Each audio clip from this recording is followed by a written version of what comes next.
First time hiling ni sa sabi mo, hiling kay Rodeo.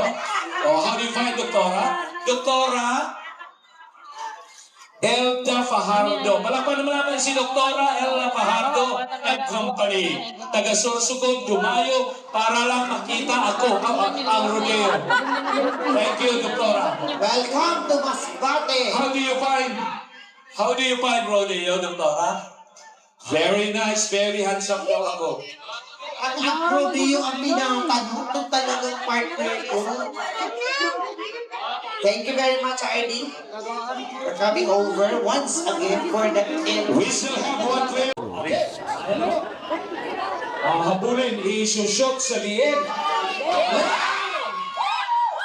Ang galing! Talaga naman. So, nabala na kayo sa dahil. Ay, ito sa atin ano ko. Ano gani? Ay, din naman. Kailangan mo mapapagdog ka agad. Hindi ikaw ang natutugba.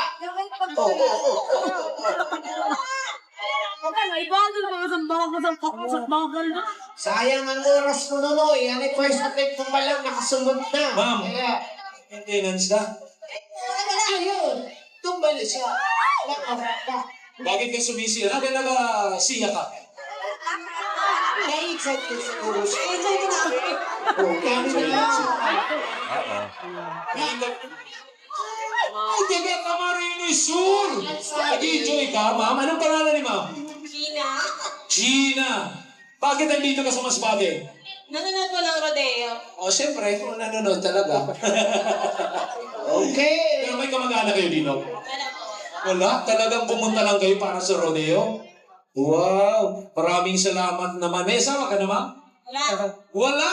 Pareho tayo. Ikaw ang asawa. Ako may asawa na. Anyway, maraming salamat, Gina. Amin, ginasabi ang player tumba na, baka dito ka. Ang nahihirapan pa ang player makitumba, pero yung pagsilo, pagyat ka talaga ng ginawa niya kanina. Napakalaki ko, napakaswerte niya kanina, but this time nahihirapan po ang ating player na makatumba baka.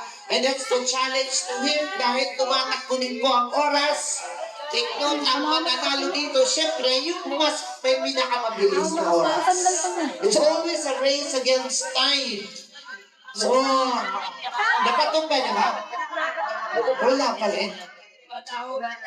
Baka mabutan ka ng oras, no?